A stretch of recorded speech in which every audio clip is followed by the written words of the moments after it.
Somos Unidos, we are all united. In Albuquerque, that might be especially true if voters in November approve a proposed bond for a soccer stadium that, while being built as a multi-use stadium, will most notably be home for the city's successful professional soccer team, New Mexico United.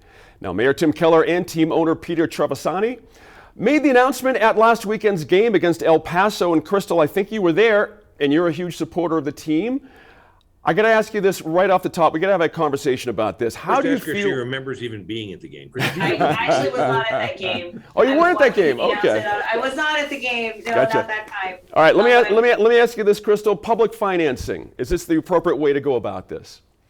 Yeah, yes, I do think that public financing is the appropriate way to do this. People Why? forget that some of our major event centers, like Tingley Coliseum, is owned by the state of New Mexico. Rio Rancho Event Center, that on a good year, according to the mayor, even goes negative $1 million in terms of loss.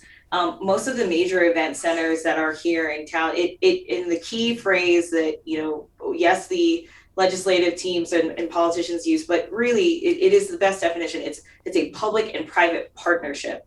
And that's the really critical piece that people forget. Is Albuquerque ready for another multi-use stadium? Absolutely.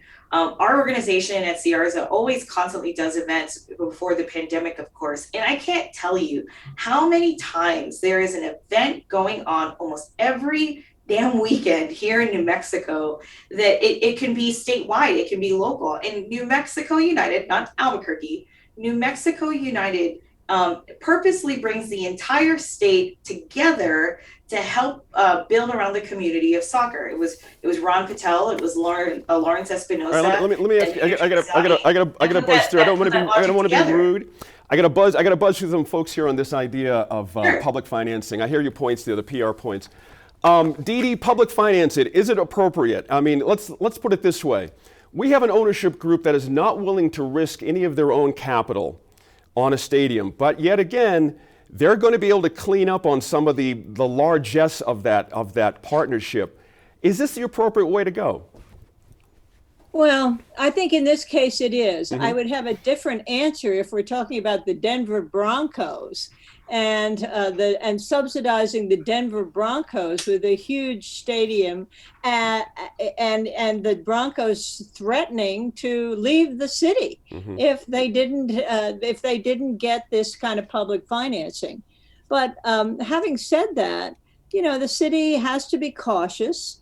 There have been many proposals for downtown stadiums dating back to the Festival Marketplace and many others. The public monies, and we're talking here about $75 million to construct the stadium, and then the team would rent the stadium from the city, which would float bonds in order to finance it. There are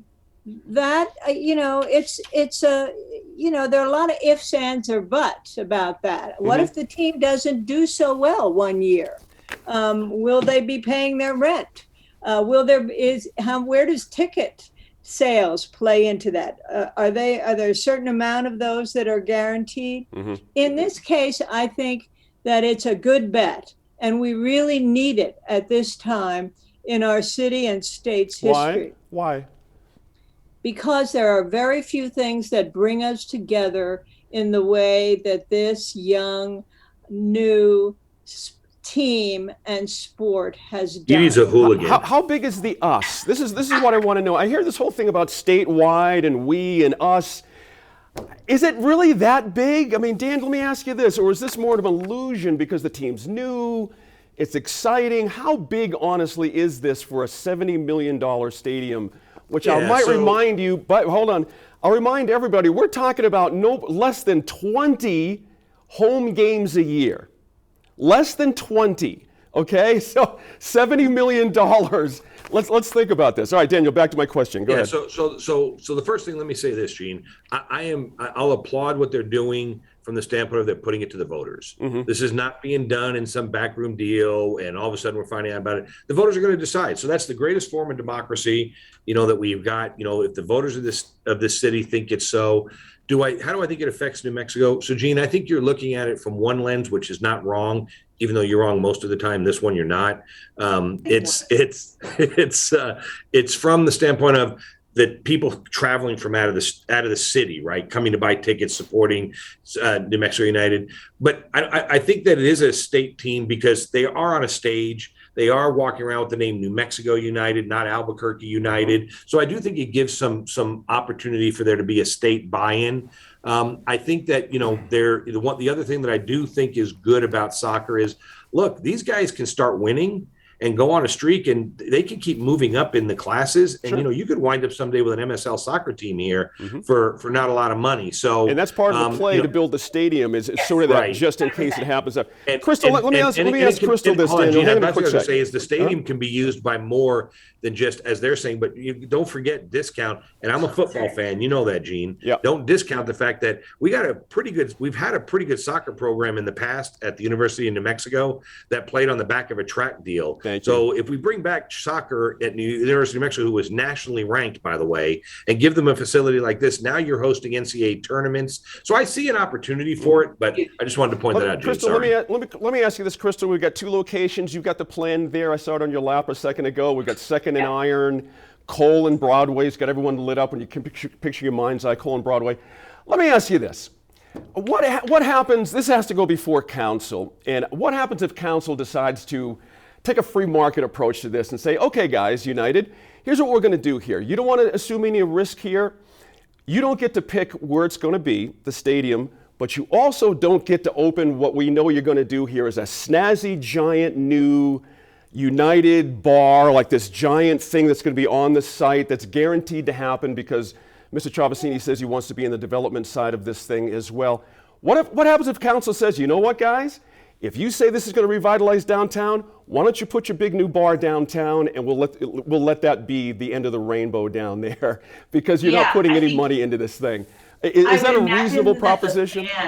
Yeah, I would imagine if city council said no or had any type of hesitation, you bet that the Curse, the Set Piece Ultras, the Black Diamonds, all of the types of supporters groups that are out there that have no ounce of experience whatsoever in politics are going to be showing up in the council chambers without a doubt, because remember that the what makes a team, like what makes a franchise is the fans. And the fact that it was a great idea for them to put Mayor Keller and Peter on the back of a truck, not in a press conference. They put them in the heart of the fans to cheer on for this project. Why is that a great idea? Yeah, it was a great idea. Why? Why, Oh, Crystal? because of the PR opportunities, obviously, because all of a sudden, especially when you think about whenever us campaign managers or whatever it is, they need to show that there's a supporter base, and they need to show that there's a fan or a group of stakeholders that are in favor of a certain project of some sort. Basics of politics, right? They already have one built in, and there's a lot of them in that supporter section that sits on, section 201 and 202 every single game, at least 200 to 500 people easily. And that's why this stadium is so unique, is because it actually builds a bigger capacity for stadiums, because for the supporter section in the stadium. And the supporter section, I know I'm sounding like such a fangirl right now. I hear nothing in your tape. The supporter sections are Crystal, really going to be the people that drive the revenue. Crystal, I hear push- nothing. I hear nothing in your rap that supports the neighborhood and their needs. It's all about the fans. All right, hang on. 100%. The administration says the August 2nd meeting will have a comprehensive look at the city's proposal for taxpayer funding. So we're going to check it out when that happens. Thanks to all our panelists for their work this week. Be sure to head to our Facebook page for more discussion from the group, including initial reactions to the surprise news this week that investigators from the Attorney General's office raided the home and business of longtime state lawmaker and House Minority Floor Leader Cheryl Williams Stapleton.